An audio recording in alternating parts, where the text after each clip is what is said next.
On retourne en arrière, notamment à l'année 1772. Un certain John Newton, un pasteur anglican, écrit Amazing Grace, un hymne chrétien. Au fil des siècles, cette chanson est devenue une icône de la tradition.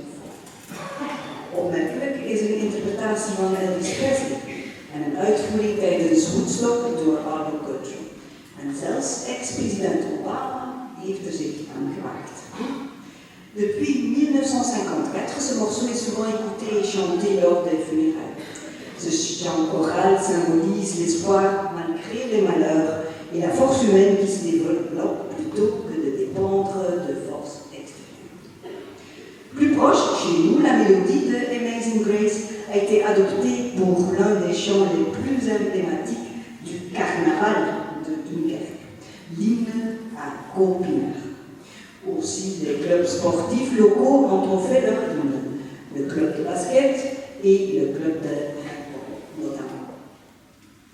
In het arrangement dat jullie vanavond horen nemen de trompetten de karakteristieke klanken van de doedelzak over. Een knipoog naar een van de oudste tradities van de interpretaties van die.